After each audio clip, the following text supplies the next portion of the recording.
18h10 à Alger. Madame, Monsieur, bonsoir. Soyez les bienvenus dans ce 24 heures Afrique à la une de l'actualité.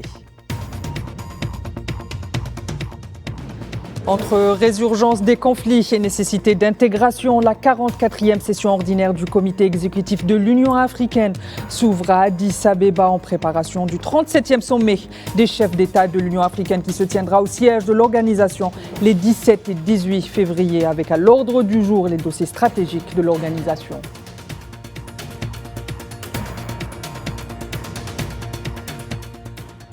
L'Algérie présente à l'occasion de ce sommet. Le président Abdelmadjid Tebboune a chargé le chef de la diplomatie d'y prendre part. Ahmed Attaf est arrivé à Addis Abeba hier soir.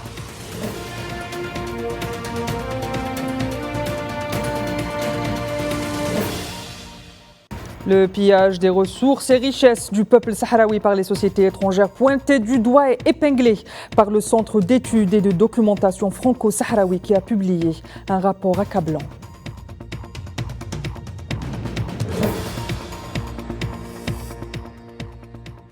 Le Conseil exécutif de l'Union africaine a entamé donc aujourd'hui les travaux de la 44e session ordinaire prévue à Addis Abeba avec la participation des ministres des Affaires étrangères des 55 pays membres de l'Union africaine avec à l'ordre du jour plusieurs questions liées au développement et à l'action africaine conjointe au niveau politique, économique, sécuritaire et social.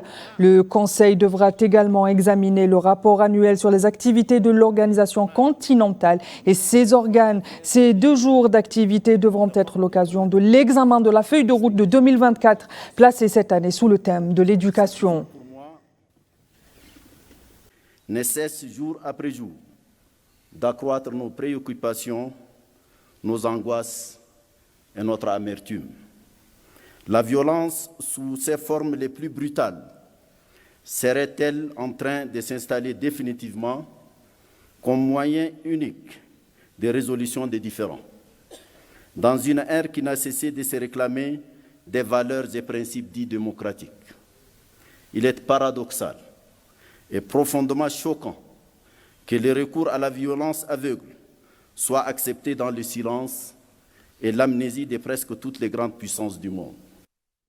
Les territoires occupés préoccupent l'Union africaine, notamment la Palestine, qui subit un génocide dans la bande de Gaza depuis bientôt 4 mois. Le président de la Commission de l'Union africaine, Moussa Faki Mahamat, a exprimé ses plus vives préoccupations au sujet du génocide que subit la bande de Gaza et réaffirme que la dénégation des droits fondamentaux du peuple palestinien, notamment celui d'un État indépendant et souverain, est une nécessité historique. Moussa Faki, à cette occasion, rappelle l'impératif de relancer le processus de négociation avant d'interpeller la communauté internationale et les grandes puissances mondiales en particulier à prendre leurs responsabilités pour imposer la paix.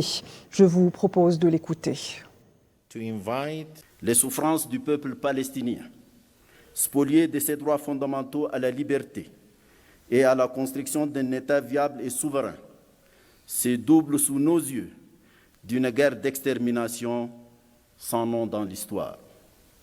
Nous avons, aux premières heures de cette guerre et des atrocités innommables qui l'accompagnent, appelé à la cessation des hostilités, à la libération de tous les otages et prisonniers et à l'engagement résolu pour une solution politique fondée sur les principes des 2 États, vivant en paix et en respect du droit international, dans la sécurité totale des peuples palestiniens, israéliens et de tous les peuples de la région.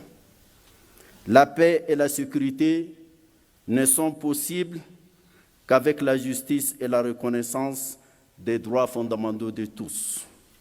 Elle n'est possible qu'avec la protection des civils. Je voudrais ici me féliciter de la décision de la Cour internationale de justice et saluer le ferme engagement de la République d'Afrique du Sud à cette Et en marge de sa participation à ces travaux, le chef de la diplomatie algérienne s'est entretenu à Addis Abeba avec bon nombre de ses homologues, notamment le Sud-Soudanais et le Nigérian. Outre les questions bilatérales, les discussions ont abordé les vues concernant les développements de la situation dans la région sahélo-saharienne et mis l'accent sur l'importance de promouvoir les solutions pacifiques en vue du règlement des crises et des conflits. Et toujours dans le cadre de ces rencontres bilatérales, le chef de la diplomatie algérienne Ahmed Attaf s'est entretenu ce mercredi à Addis Abeba avec le ministre des Affaires étrangères mauritanien Mohamed Salem Ould Merzoug. Les deux ministres ont examiné plusieurs questions inscrites à l'ordre du jour du Conseil et ont particulièrement mis l'accent sur la coordination connue pour la mise en œuvre des directives émises à l'issue des communications directes entre les dirigeants des deux pays, le président algérien Abdelmajid Tebboune et le Mauritanien Mohamed Ould Cheikh Al-Ghazouani.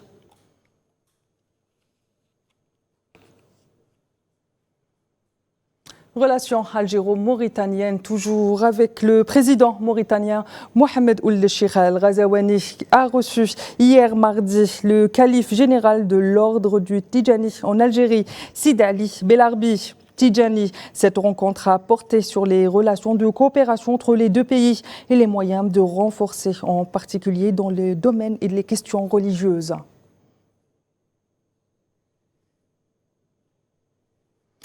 Étendant son réseau d'agences dans le pays du Sahel, l'Algerian Union Bank ouvre sa deuxième succursale en Mauritanie. Après l'agence de Nouakchott inaugurée en mois de septembre dernier, l'Algerian Union Bank a procédé ce mercredi à l'ouverture de sa seconde agence au pays. Une agence implantée dans la zone industrielle de la ville de Nouadhibou.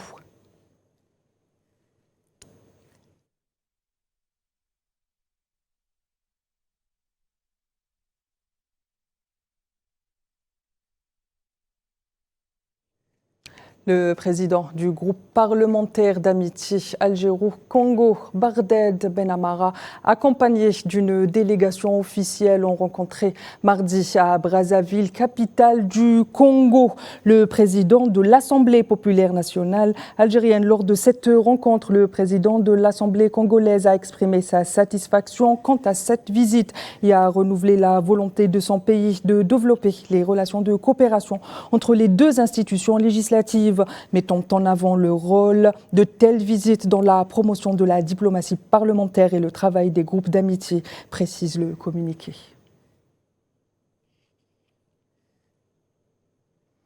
Et dans un tout autre registre, le ministre algérien de la Défense a annoncé l'arrestation de 35 trafiquants de drogue, dont un de nationalité marocaine, arrêté à Bachar en possession de 207 kilos de hashish traité et d'une arme à feu, indiquant par ailleurs que 148 kg de la même substance ont été saisis à la frontière avec le Maroc, ainsi que 82 000 comprimés hallucinogènes.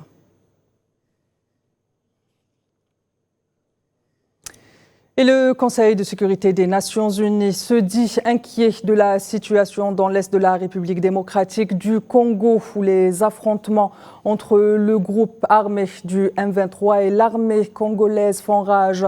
C'est ce qui ressort d'une réunion d'urgence à huis clos des membres du Conseil.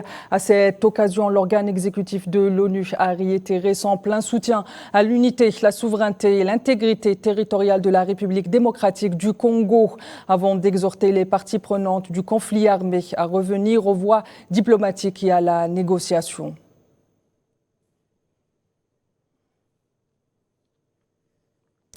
L'investissement dans les territoires en voie de décolonisation est illégal et constitue, selon le droit international, le pillage des richesses et des ressources des peuples. C'est le cas notamment au Sahara occidental, comme le démontre le dernier rapport publié par le Centre d'études et de documentation franco-sahraoui qui fait le bilan des violations économiques et par les sociétés étrangères. Le point avec Souilia Kilal. La dernière colonie d'Afrique est victime depuis des années de convoitises et d'exploitation illégale de richesses. Plusieurs entreprises étrangères persistent dans leurs activités malgré le statut de territoire non autonome en attente de décolonisation du Sahara occidental. Cela va clairement à l'encontre des principes de la responsabilité sociale des entreprises et constitue une violation flagrante des normes internationales de comportement. Depuis le blocage par le Maroc de l'exercice de l'autodétermination par le peuple sahraoui, plusieurs décisions de justice sont venues confirmer l'illégalité de l'exploitation des richesses du Sahara occidental. Malgré cela, Rabat continue d'y inviter des entreprises à mener des activités illégales. Dernièrement, des compagnies sionistes sont venues allonger la liste. L'Espagne, avec 31 entreprises, figure sur le podium des pays ayant des activités illégales en territoire sahraoui. L'exploitation des ressources halieutiques est en son secteur de prédilection. Suivie par la France avec 19 entreprises, la Chine, elle, occupe la 3e place avec 14 entreprises. Vient ensuite dans l'ordre l'Allemagne, le Royaume-Uni, les États-Unis, l'entité sioniste et la Suède. L'utilisation des entreprises pour exploiter les ressources naturelles de la région, en se présentant comme engagées dans des projets d'énergie propre, perpétue l'occupation illégale de 70 à 75% du Sahara occidental, doublée d'un colonialisme effréné pour servir de force de travail au sein de ces entreprises. Le document présenté par la République arabe sahraoui démocratique lors du 26e sommet sur le climat estime que la capacité du Maroc à atteindre ses objectifs climatiques et à se conformer à l'accord de Paris dépend en partie du développement de l'infrastructure des énergies renouvelables dans le Sahara occidental occupé. Ainsi, le Maroc contribue directement à la réalisation des objectifs de l'accord de Paris en utilisant le financement climatique pour promouvoir le développement dans les terres occupées au profit de l'état d'occupation, privant les réfugiés sahraouis d'une assistance et renforçant les inégalités. Le Maroc a ainsi réussi à obtenir jusqu'à fin décembre 2020 un financement climatique de 293,8 millions de dollars provenant des fonds climatiques multinationaux, tandis que l'Algérie et la Mauritanie ont reçu respectivement 13,8 et 74,4 millions de dollars. Ce greenwashing du colonialisme prouve clairement que des projets supposés être axés sur le développement durable et les énergies renouvelables sont utilisés pour justifier et renforcer une occupation illégale et controversée. Par ailleurs, le Front Polisario a condamné mardi l'invitation par l'occupation marocaine de 14 ambassadeurs accrédités auprès des Nations Unies à Genève à visiter le Sahara occidental occupé, ce qui constitue une violation flagrante du droit international et de la Charte des Nations Unies qui considère les territoires sahraouis comme non autonomes en attente de décolonisation. Le représentant du Front Polisario en Suisse et auprès des Nations Unies et des organisations internationales à Genève, Oubi Boucharaya Béchir, a indiqué dans un communiqué, je cite, « Le Maroc, dès qu'il a pris les commandes du Conseil des droits de l'homme, a commencé son agenda national de la colonisation du Sahara occidental. » Le chef de la mission des Nations Unies au Soudan du Sud, MINUS, Nicolas Hayson, a exhorté les acteurs politiques du pays à surmonter les principaux obstacles à la tenue d'élections qui pourraient avoir lieu en décembre cette année s'ils maintiennent en œuvre les mesures pour honorer un nombre d'obligations, exprimant mardi lors d'une conférence de presse à Juba. Hayson a notamment insisté sur la nécessité de conduire le processus électoral pour la stabilité du pays.